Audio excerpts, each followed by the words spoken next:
Hello नमस्कार, कैसे हैं आप सब। मैं शिव प्रकाश शर्मा दृष्टिकोण आईएएस में आप सबका स्वागत करता हूं। तो बीपीएससी के एग्जाम को आप कुछ ही दिन शेष बचे हैं और ऐसे समय में निश्चित है कि आपको अपने तैयारी को तेज धार देनी होगी ताकि आने वाले एग्जाम में आप बेहद अच्छा प्रदर्शन कर सके। इसलिए आज का जो क्लास है वो कंप्लीट करंट अफेयर बेस्ड है। जो भी पिछले एक साल में नेशनल न्यूज रहा सुर्खियों में, उन सब पे हम लोग डिस्कस करेंगे। उन सब पे जो क्वेश्चन बन सकते हैं, इस एग्जाम में पूछे जा सकते हैं, उन सब पर चर्चा करेंगे। तो आइए क्लास को हम लोग शुरू करते हैं। आज का जो पहला न्यूज है, भारत में समान नागरिक संहिता लागू करने वाला पहला राज्य कौन सा है। तो फर्स्ट स्टेट जिसने जो है यूसीसी लागू किया गया है। ठीक है, यूसीसी का मतलब आप जानते हैं, समान नागरिक संहिता। अगर पॉलिटिक पॉइंट ऑफ व्यू से देखा जाए तो आर्टिकल 44 जो है इससे संबंधित है। यानी कि अभी के टाइम में, वर्तमान टाइम में इंडिया में हर धर्म के लिए अलग अलग नियम व्यवस्था है। जैसे विवाह से रिलेटेड अगर देखा जाए तो हिंदू धर्म में जो बहुविवाह है वो प्रतिबंधित है, लेकिन मुस्लिम धर्म में उसको अलाउ है। ठीक है, संपत्ति के अधिकार में भी बहुत सारी चीजें जो हिंदू में नहीं है वो मुस्लिम धर्म में है, फिर दूसरे धर्म में। ठीक है, तो हर धर्म में कुछ ना कुछ अलग अलग चीजें, अलग अलग बातें हैं। ठीक है, तो इसलिए आर्टिकल 44 में इस चीज का जिक्र किया गया है कि हमारे देश में, पूरे देश में एक समान नागरिक संहिता होनी चाहिए। यानी सभी धर्मों के लिए एक समान नियम होने चाहिए, एक समान कानून होने चाहिए। ठीक है, और भारत में इस चीज का पुरजोर समर्थन हो रहा है और निकट भविष्य में जो है पूरे भारत में ये चीज लागू होगा। फिलहाल एक राज्य जो है आप देख सकते हैं, यूसीसी जो है उत्तराखंड में लागू हो गया है। ठीक है, उत्तराखंड जो है पहला राज्य बना है जिसने समान नागरिक संहिता जो है लागू कर दिया गया है। ठीक है, इसमें विवाह से संबंधित, तलाक से संबंधित, संपत्ति से संबंधित, जमीन वगैरह से संबंधित जो भी नियम कानून है वो अब सभी धर्मों के लिए एक समान हो जाएंगे। ठीक है, कोई ऐसा नहीं है कि हिंदू धर्म में कुछ और होगा, सिख धर्म में कुछ होगा, मुस्लिम धर्म में कुछ होगा। ठीक है, तो सभी धर्म के लिए धर्म से ऊपर उठकर यूनिफॉर्म सिविल कोड, ठीक है, यूनिफॉर्मिटी लाई जाएगा, एक समानता लाई जाएगी। ठीक है, याद रहेगा उत्तराखंड। ठीक है, ये कौन है? तो ये वहां के चीफ मिनिस्टर हैं, नाम है इनका पुष्कर सिंह धामी। ठीक है, धामी, और वहां के गवर्नर अभी गुरमीत सिंह है। ठीक है, चलिए नेक्स्ट न्यूज की तरफ हम लोग बढ़ते हैं। याद रहेगा उत्तराखंड। दूसरा न्यूज है, चावल और गेहूं के बाद भारत में तीसरा सबसे महत्वपूर्ण अनाज कौन सा है। ठीक है, तो हम जानते हैं कि सबसे इंडिया में सबसे ज्यादा जो लोकप्रिय और सबसे ज्यादा इंपॉर्टेंट है चावल और गेहूं है। पिछला जो हरित क्रांति हुआ था उसमें भी सबसे ज्यादा गेहूं और चावल पे फोकस था। उसके उत्पादन में जो है बेतहाशा वृद्धि हुई और हम लोग जो वीट इंपोर्ट करते थे, पहले एक्सपोर्टर बन गए हरित क्रांति के फलस्वरूप। ठीक है, लेकिन चावल गेहूं के बाद एक फसल ऐसा है मक्का। ठीक है, मक्का। ठीक है, मक्का ऐसा फसल है जो चावल गेहूं के बाद सबसे ज्यादा डिमांडेड है इंडिया में और सबसे ज्यादा महत्वपूर्ण है। थर्ड नंबर पे आता है, पहले नंबर पे आपका चावल आता है, सेकेंड नंबर पे गेहूं आता है और थर्ड नंबर पे मक्का आता है खाद्यान्न में, यानी कि अनाज में। ठीक है, टोटल जो भी अनाज है, टोटल जो भी खाद्यान्न है उसका 10% जो है मक्का पूर्ति करता है। ठीक है, तो इसलिए मक्का का जो है डिमांड दिन पर दिन बढ़ता जा रहा है भारत में और इसलिए मक्का न्यूज में है क्योंकि मक्का के लिए जो है गवर्नमेंट जो है हरित क्रांति शुरू करने जा रही है, शुरू कर चुकी है मक्का के उत्पादन के लिए। इस हरित क्रांति का मेन उद्देश्य होगा भारत में मक्का उत्पादन को बढ़ावा देना, मक्का की कृषि को बढ़ावा देना। ठीक है, अगर उत्पादन की बात की जाए तो भारत जो है मक्का के उत्पादन में 5वें स्थान पे है। ठीक है, मक्का के उत्पादन में भारत 5वें स्थान पे। ठीक, तो समझ गए, चावल गेहूं के बाद जो है मक्का सबसे ज्यादा लोकप्रिय और डिमांडेड फसल है। कुल अनाज का, कुल खाद्यान्न का 10% जो है मक्का पूर्ण करता है। ठीक है, भारत जो है 5वें स्थान पे है मक्का के उत्पादन में। ठीक, चलिए नेक्स्ट हम लोग बढ़ते हैं और हरित क्रांति भी जो है मक्का के लिए शुरू हो गई है। थर्ड है national e library. National e library, देखिए वर्तमान में जो है सभी लोग पढ़ाई के लिए अब जो है किताबों का कॉन्सेप्ट जो है धीरे धीरे खत्म होता जा रहा है, जो हार्ड कॉपी हम लोग लेकर के पढ़ते हैं। ठीक है, लोग ज्यादातर आज के टाइम में जो भी यूथ हैं, जो भी स्टूडेंट है, ज्यादातर मोबाइल फोन्स वगैरह, टैबलेट, पीसी, इसी सब का यूज करते हैं और उनको सुविधा भी होती है। ठीक है, ई लाइब्रेरी का मतलब हुआ इलेक्ट्रॉनिक उपकरण के माध्यम से, डिजिटल माध्यम से। मान लेते हैं अभी के टाइम में जो भी इंपोर्टेंट न्यूज पेपर है वो भी डिजिटल आते हैं, न्यूज भी डिजिटल हो गया है, हर बुक्स का वो डिजिटल वर्जन अवेलेबल रहता है। ठीक है, तो इसलिए गवर्नमेंट क्या की है, नेशनल डिजिटल लाइब्रेरी का जो है इंफ्रास्ट्रक्चर बनाने की घोषणा की है। ठीक है, कि भारत में जो है एक लाइब्रेरी बनेगा, एक डिजिटल लाइब्रेरी बनेगा। उसके लिए जो है भारत सरकार ने दिल्ली के नेशनल बुक ट्रस्ट के साथ समझौता किया है, नेशनल बुक ट्रस्ट के साथ समझौता किया है दिल्ली के। ठीक है, तो एक ऐसा लाइब्रेरी बनेगा जिसमें लोग जा करके, स्टूडेंट जा करके उसको एक्सेस करके घर बैठे ही इसको अपना जो भी बुक्स उनको पढ़ना है वो पढ़ सकते हैं।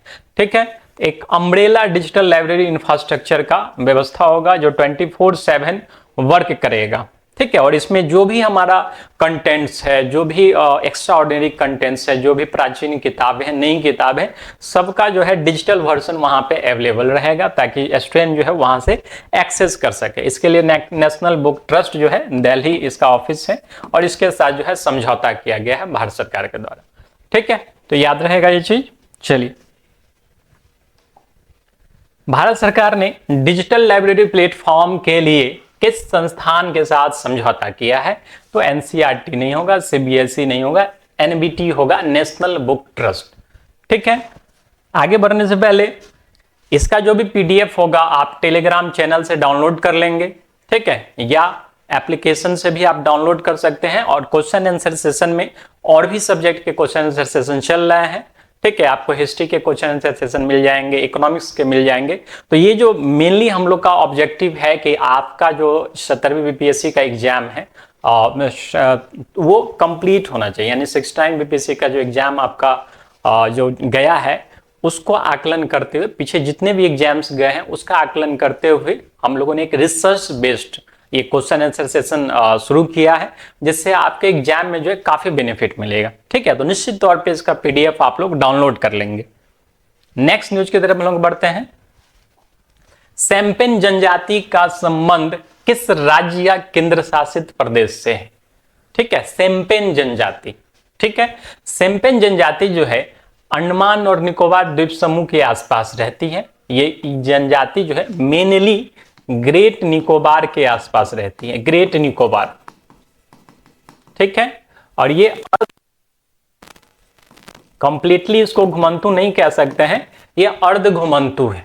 टोटल इसका जो ये सेंसस किया गया था, एक ऑब्जर्वेशन किया गया कि टोटल 229 लोग ही सेम्पेन जनजाति के बचे हुए हैं।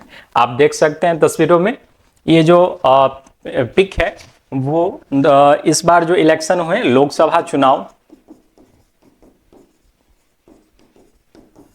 उसकी तस्वीर है, जहां सेम्पेन जनजाति के लोगों ने जो है ग्रेट निकोबार में जाकर के वहां जो भी उम्मीदवार खड़े थे उनके लिए जो है वोट दिया, वोटिंग प्रोसेस में इन्होंने भाग लिया था, सेम्पेन जनजाति। ठीक है, तो याद रहेगा सेम्पेन जनजाति जो है अंडमान और निकोबार द्वीप समूह से संबंधित है, ग्रेट निकोबार में रहते हैं, अर्ध घुमंतु है। ठीक है, यानी कि अस्थायी निवास भी है और घूमते भी रहते हैं। ठीक है, चलिए नेक्स्ट न्यूज की तरफ हम लोग बढ़ते हैं। वर्तमान में हैदराबाद की राजधानी कहां है? ठीक है, ये काफी समय से न्यूज में था। एक्चुअली आंध्र प्रदेश को तोड़ करके कांग्रेस सरकार जब सत्ता से हट रही थी तो जाते जाते उसने जो है अपना अंतिम दांव चला और आंध्र प्रदेश को 2 हिस्सों में विभाजित कर दिया। ठीक है, तो 2014 में जब ये सत्ता से जा रहे थे, जून 2014 में जो है 2 भाग में इसको ये तोड़ दिया, एक आंध्र प्रदेश और दूसरा तेलंगाना। ठीक है, और कंडीशन ये रखा गया कि आने वाले 10 वर्षों तक, 10 वर्ष तक जो है कॉमन कैपिटल होगा, एक कैपिटल होगा, वो हैदराबाद होगा। ठीक है, 14-10-24 यानी कि जून 2024 में खत्म हो गया, 10 साल पूरे हो गए इस चीज के। तो वर्तमान में हैदराबाद जो है, हैदराबाद राजधानी बन गया है किसका? तेलंगाना का। ठीक है, हैदराबाद जो है अभी तेलंगाना की राजधानी है और आंध्र प्रदेश की जो राजधानी है वो अमरावती है। ठीक है, अमरावती है, गुंटूर शहर में है। ठीक है, गुंटूर डिस्ट्रिक्ट में आता है अमरावती, वो राजधानी है। ठीक है, तो ये कांग्रेस सरकार द्वारा जो है अंतिम देश को जो है विभाजित करने की रणनीति के फलस्वरूप जो है उन्होंने ऐसा किया था, ये आंध्र प्रदेश को तोड़ करके और दो भाग में इसको बदल दिया था। ठीक है, चलिए नेक्स्ट हम लोग देखते हैं east India summit on maritime security, यानी कि समुद्री सुरक्षा को लेकर के। ठीक है,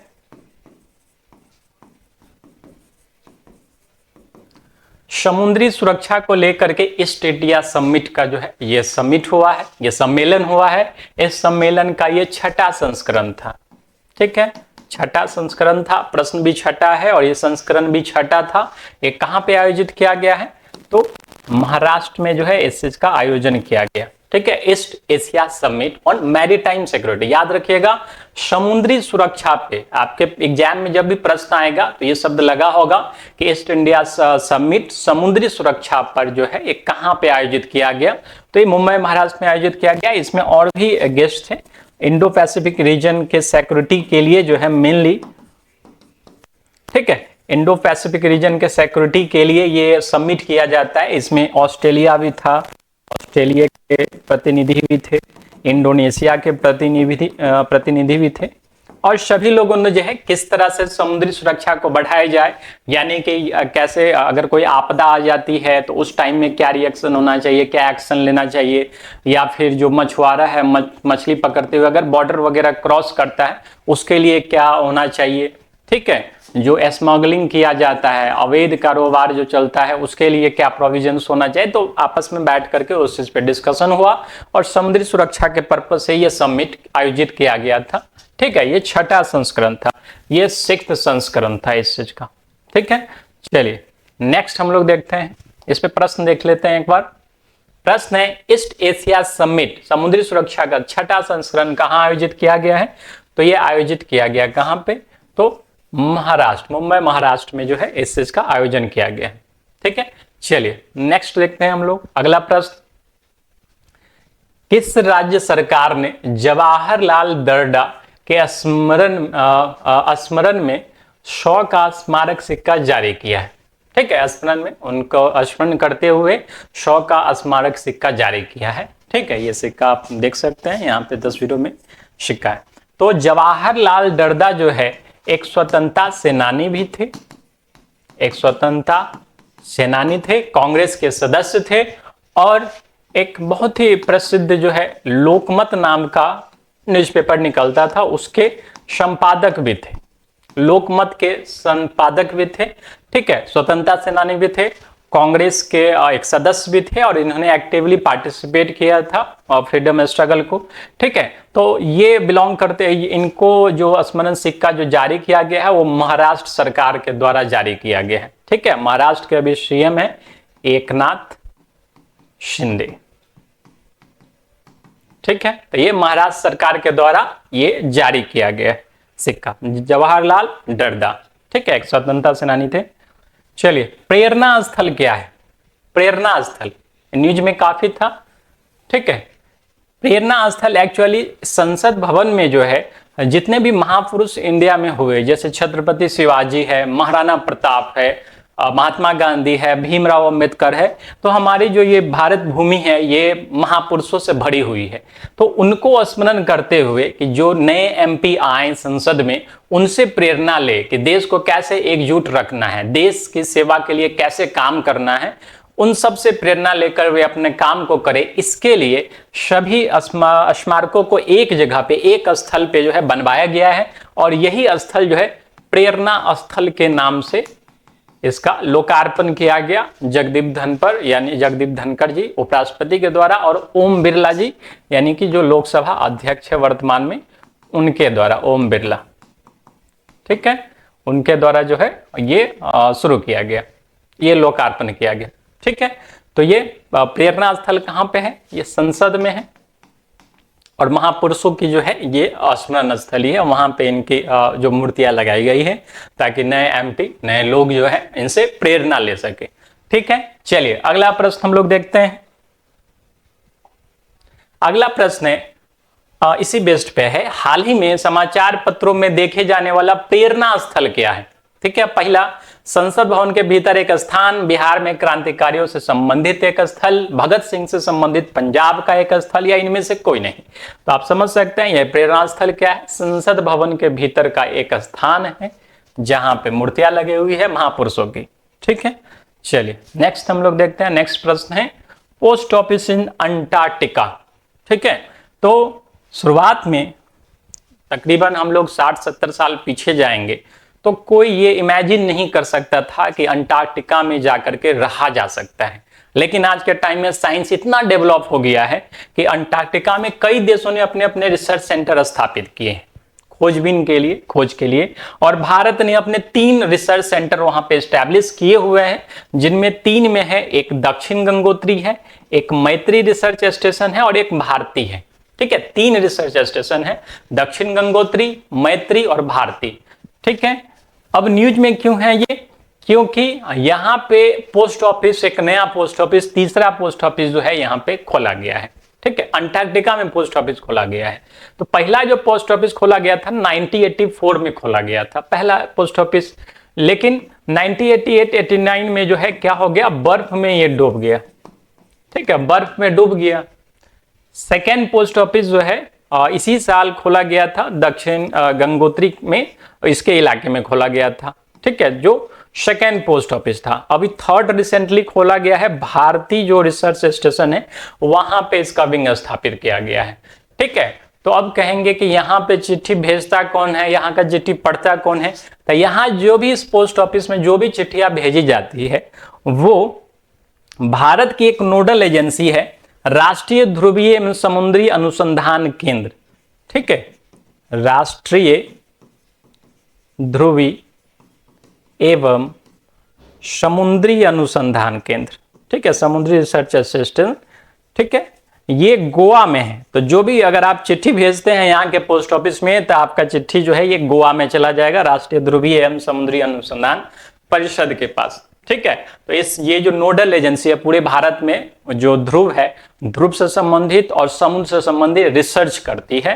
गोवा में इसका हेडक्वार्टर है, वास्को डिगामा नाम का स्थल है गोवा में, वहीं पे इसका हेडक्वार्टर है। 25 मई 1998 को इसका गठन किया गया था और एम रविचंद्रन जो है इसके अभी मुख्य कर्ताधर्ता, मुख्य चीफ है। ठीक है, तो समझ गए अंटार्कटिका में भारत के कितने रिसर्च स्टेशन है, 3। पहला दक्षिण गंगोत्री, मैत्री और तीसरा भारती। पोस्ट ऑफिस भी कितने हो गए, 3। ठीक है, दक्षिण गंगोत्री का, मैत्री का और वर्तमान में भारती का। ठीक है, चलिए नेक्स्ट हम लोग देखते हैं, इस पे जो प्रश्न हो सकते हैं उसके बारे में हम लोग देखते हैं। अंटार्कटिका में भारत का पहला डाकघर कब खोला गया था। ठीक है, तो याद होगा आपको 1984 में जो है भारत का पहला डाकघर खोला गया था, जो 1989 में जो है डूब गया था बर्फ में। भारत तथा एशिया का पहले राष्ट्रीय डॉल्फिन संस्थान कहां खोला गया। भारत तथा एशिया यानी कि इंडिया का भी पहला है और पूरे एशिया रीजन में भी पहला है डॉल्फिन रिसर्च सेंटर, डॉल्फिन राष्ट्रीय डॉल्फिन संस्थान। ठीक है, तो ये हम लोग को प्राउड फील करना चाहिए क्योंकि ये जो है बिहार में ही, बिहार के पटना में जो है ये राष्ट्रीय डॉल्फिन संस्थान खोला गया है। नीतीश कुमार जी के द्वारा जो है इस चीज को शुरू किया गया है। ठीक है, नीतीश कुमार जी के द्वारा जो है इसको शुरू किया गया है। ठीक है, तो बिहार के पटना में भारत तथा एशिया का पहला राष्ट्रीय डॉल्फिन संस्थान खोला गया है। मेनली जो है डॉल्फिन पे रिसर्च करने के लिए जो डॉल्फिन रिसर्च सेंटर इसको खोला गया है कि डॉल्फिन का मतलब क्या ये कैसे जीता है, कैसे उसका लाइफ साइकिल है और भी क्या बेनिफिट्स है, कोई डिसएडवांटेज है। ठीक है, उस सब के लिए। चलिए नेक्स्ट न्यूज देखते हैं गोवा के बारे में। ठीक है, तो वर्ल्ड बैंक का गोवा जो है भारत का पहला राज्य बन गया है। भारत का पहला राज्य जो वर्ल्ड बैंक का क्लाइमेट फंड प्राप्त किया है।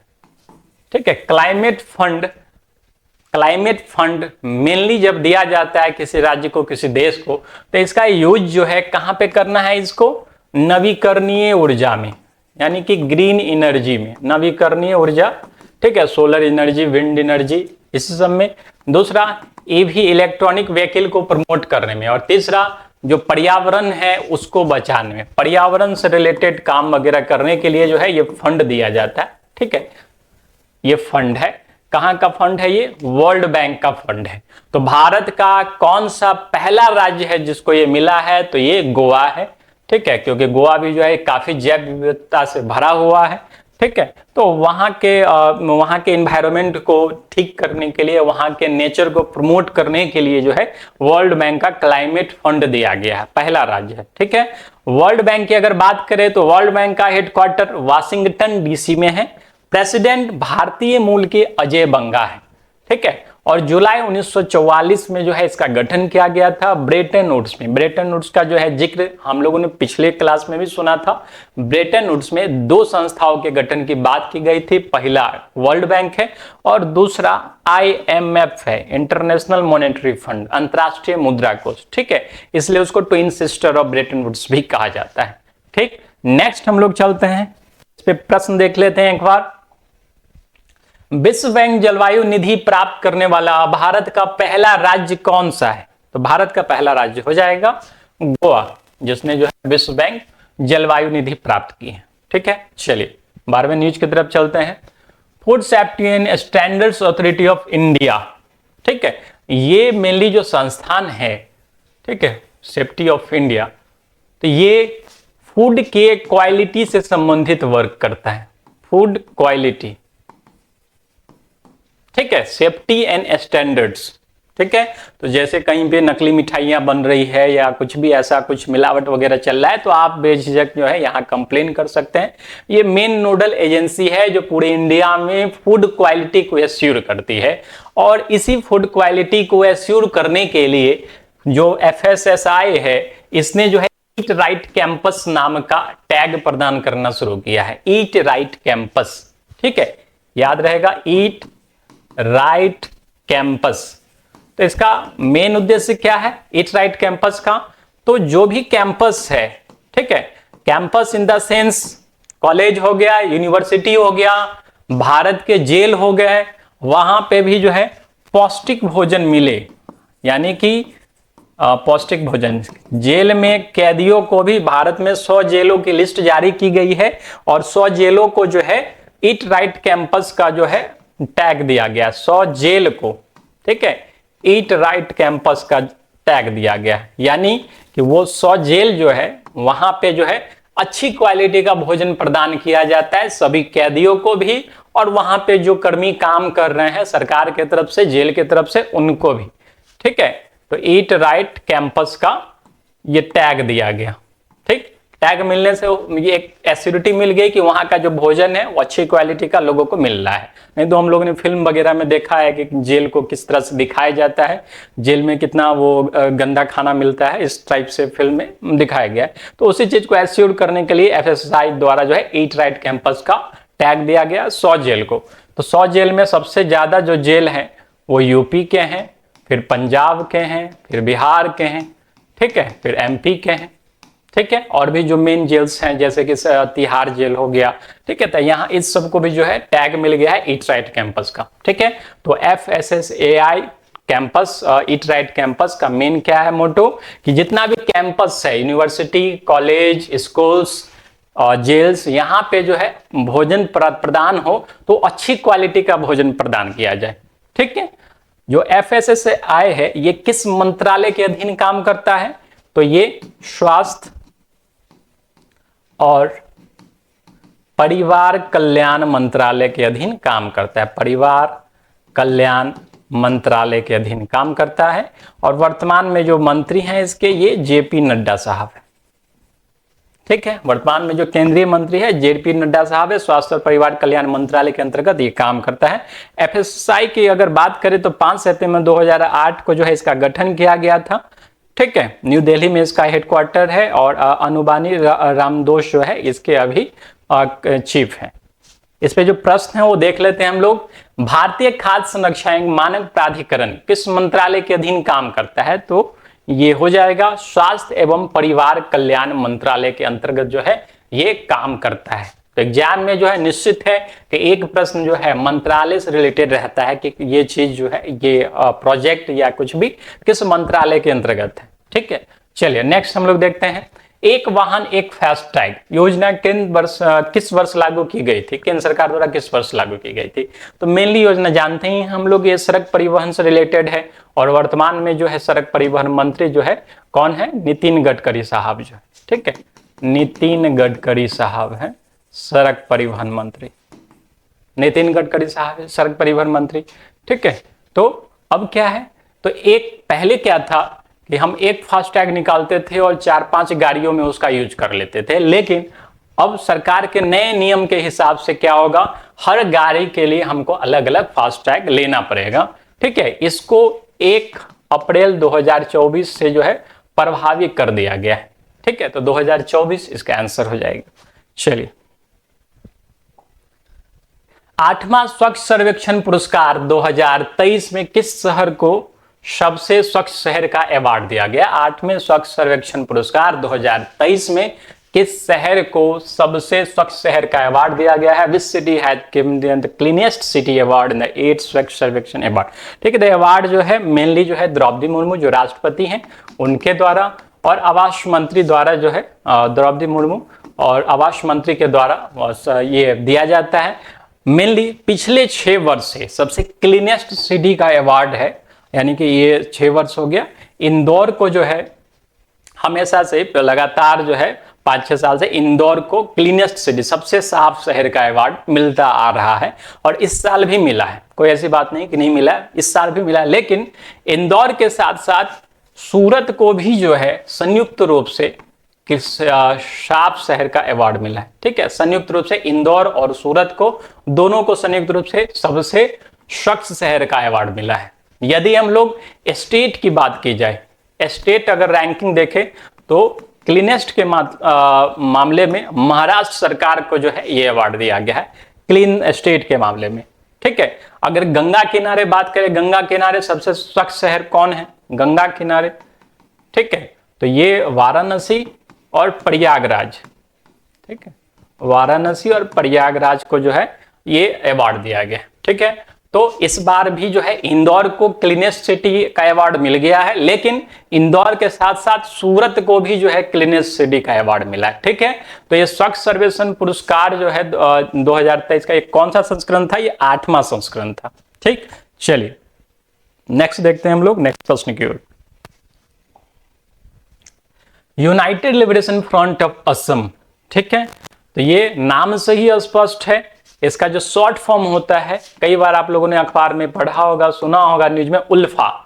ठीक है, उल्फा ये सशस्त्र जो है एक वहां का असम का एक ग्रुप है जो सशस्त्र कभी कभी जो है रिवोल्ट करता रहता है, सशस्त्र जो है अपनी डिमांड्स को रखता रहता है। तो वर्तमान में जो है इसी वर्ष जो है जो उल्फा है, असम सरकार है और केंद्र सरकार है यानी गृह मंत्री साहब है, ये 3 का जो है उल्फा के साथ जो है ये संधि हुआ है तीनों का। ठीक है, उल्फा, असम सरकार और केंद्र सरकार, इस कारण से उल्फा जो है न्यूज में छाया हुआ था। तो उल्फा किस राज्य से संबंधित है? तो ये हो जाएगा असम से संबंधित है। असम के जो सीएम है वो जानते ही हम लोग, कौन है ये? हेमंत बिश्वा शर्मा। हेमंत बिश्वा शर्मा। ठीक है, चलिए नेक्स्ट हम लोग देखते हैं उल्फा का संबंध किस राज्य से है? तो ये असम से इसका संबंध है। ULFA united liberation front of Assam. ठीक है, चलिए नेक्स्ट न्यूज की तरफ बढ़ते हैं। Lucknow first AICT. ठीक है, तो लखनऊ को भारत का पहला एआईसीटी के रूप में डेवलप किया जा रहा है। ठीक है, भारत का पहला एआईसीटी। ठीक है, ये लखनऊ का नादरगंज का इलाका है, वहां पे जो है इस पूरे क्षेत्र को जो है एआईसीटी के रूप में इसको डेवलप किया जाएगा। ठीक है, भारत का पहला एआईसीटी। तो वहां के जो चीफ मिनिस्टर हैं योगी आदित्यनाथ, जानते ही होंगे। ठीक है, तो इन्होंने जो है क्या घोषणा कर दी है ठीक, 2027 तक जो है 1 ट्रिलियन इकोनॉमी जो है हम यूपी का डेवलप कर लेंगे। ठीक है, एआईसीटी बनने से जो है बहुत ज़्यादा बेनिफिट होगा वहाँ के गवर्नमेंट को, वहाँ पे काफ़ी सारे इंडस्ट्रीज लगेंगे। एआई का मतलब होता है आर्टिफिशियल इंटेलिजेंस। ठीक है, तो तकनीकी के फील्ड में उस पूरे सिटी को डेवलप किया जाएगा। इससे केंद्र सरकार को भी और वहाँ के राज्य सरकार को भी काफ़ी ज़्यादा बेनिफिट होगा। ठीक, चलिए, तो भारत की पहली एआईसीटी का निर्माण किस राज्य में हो रहा है? तो ये हो रहा है कहाँ पे? तो उत्तर प्रदेश में हो रहा है। उत्तर प्रदेश का लखनऊ का नादिरगंज का इलाका है। चलिए नेक्स्ट देखते हैं हम लोग, NITI Aayog multi dimensional report, multi dimensional poverty report. ठीक है, तो मल्टी डायमेंशनल पॉवर्टी क्या होती है? पॉवर्टी तो समझ गए हैं कि यदि अपने आदमी जो है अपने न्यूनतम आवश्यकताओं को पूरा नहीं कर पाता, पॉवर्टी। मल्टी डायमेंशनल क्या हो गया?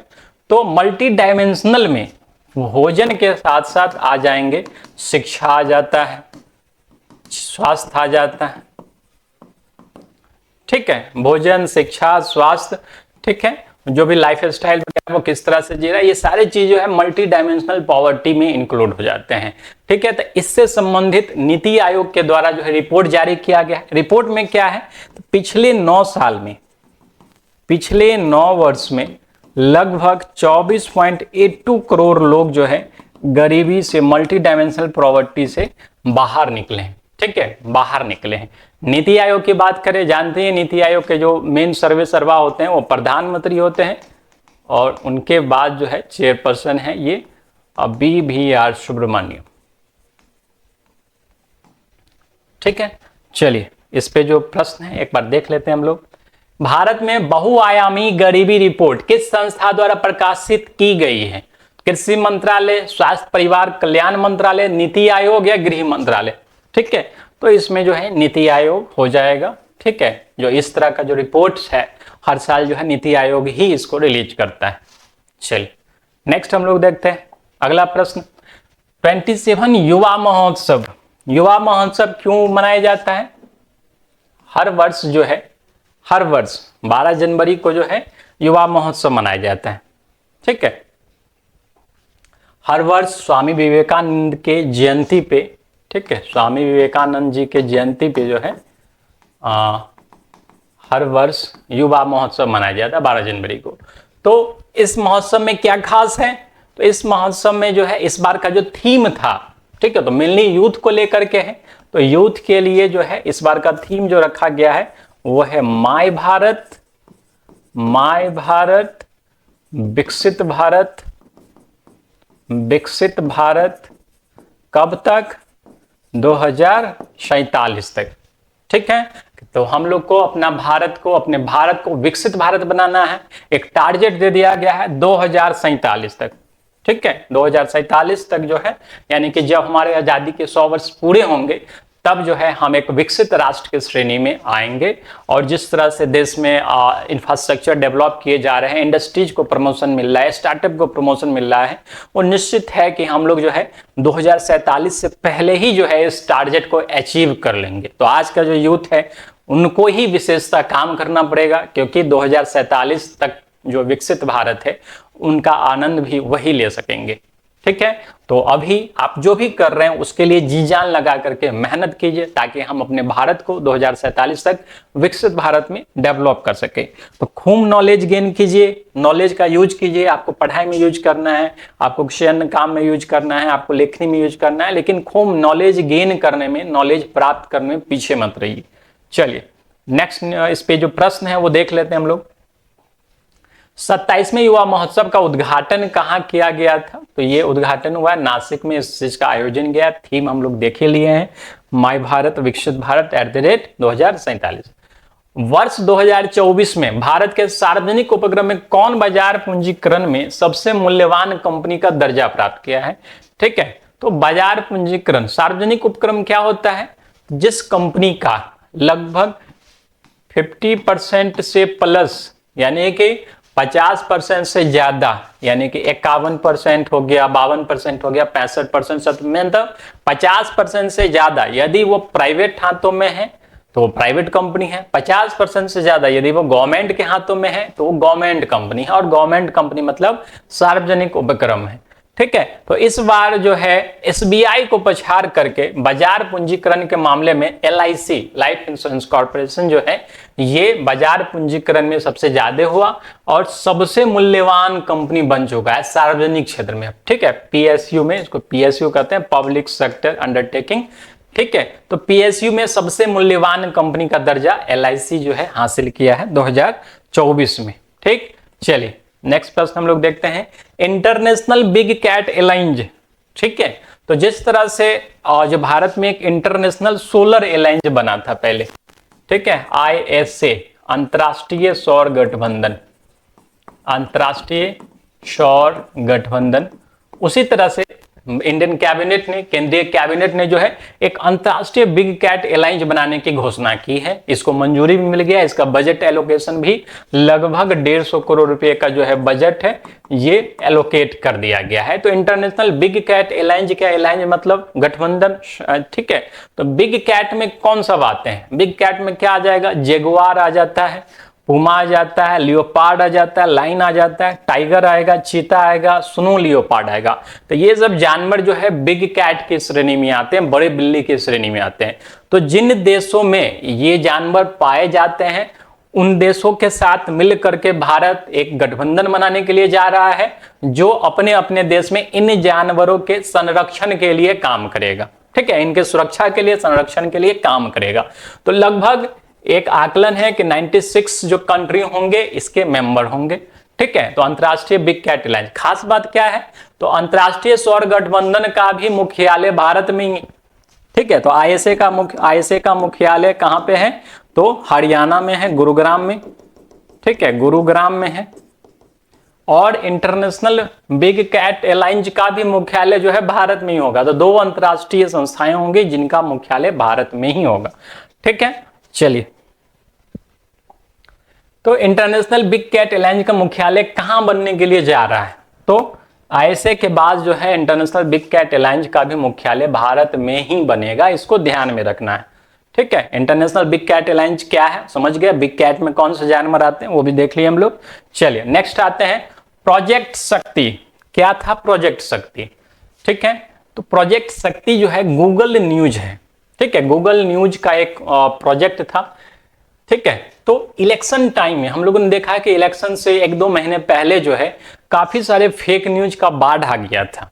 ठीक है, गवर्नमेंट के अगेंस्ट में कुछ एजेंडा चला दिया, कुछ जो अभी तो आर्टिफिशियल इंटेलिजेंस का जमाना है, बहुत सारे तकनीकें हैं जो किसी के भी नाम से, किसी के भी बोली निकाल करके उस चीज को सिंथेसाइज किया जा सकता है। तो इस तरह से बहुत सारे फेक न्यूज को जो है चलाया गया और इससे इलेक्शन पे प्रभाव पड़ने लगा। तो गूगल ने इसी फेक न्यूज से निपटने के लिए, ठीक है, फेक न्यूज से निपटने के लिए जो है अपना प्रोजेक्ट लॉन्च किया। इस प्रोजेक्ट का नाम रखा गया प्रोजेक्ट शक्ति।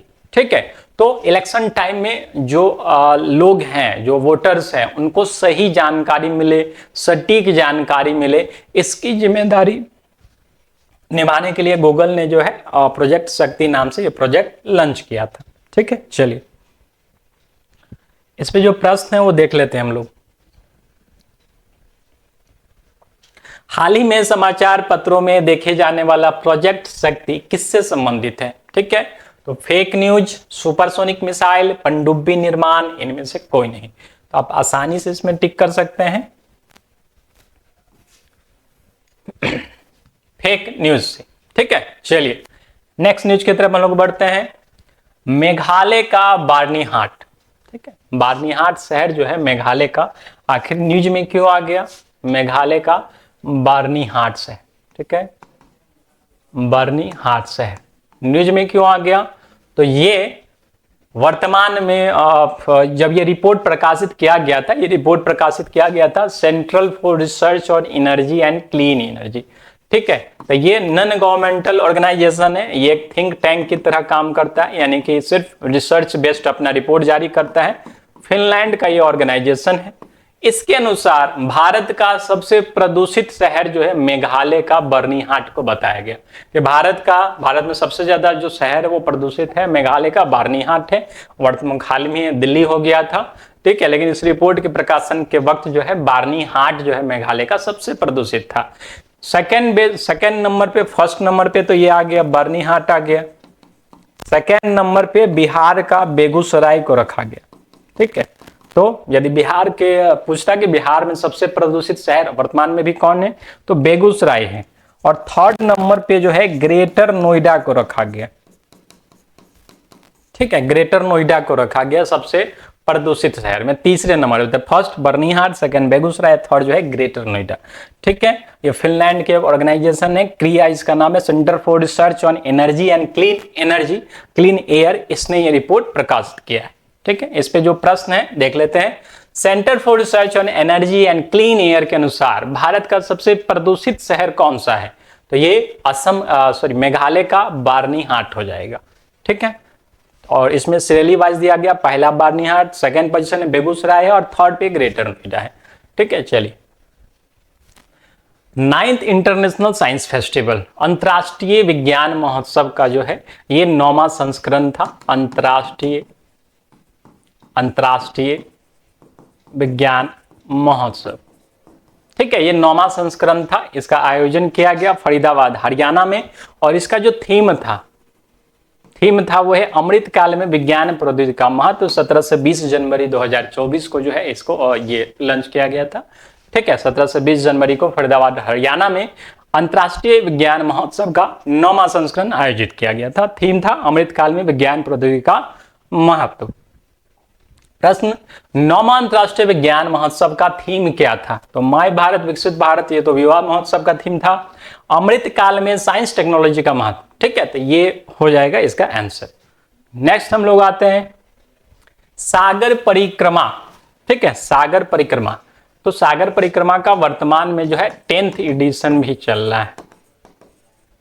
ठीक है, तो सागर परिक्रमा था क्या आखिर, तो इसमें क्या है, तो गवर्नमेंट की तरफ से जो है, केंद्र सरकार की तरफ से और जो टीम है वो सागर परिक्रमा करते हुए जो तटवर्ती इलाके हैं, ठीक है, तटवर्ती इलाके में जाएगी और वहां के मछुआरों से, ठीक है, और भी जो लोग रहते हैं जिनका जीवन यापन समुद्र से निर्भर है, समुद्र से रिलेटेड है, उन सब से उनकी प्रॉब्लम्स को जानेगी। ठीक है, प्रॉब्लम्स को समझेगी और उनको, मछुआरों को आर्थिक सहायता देगी।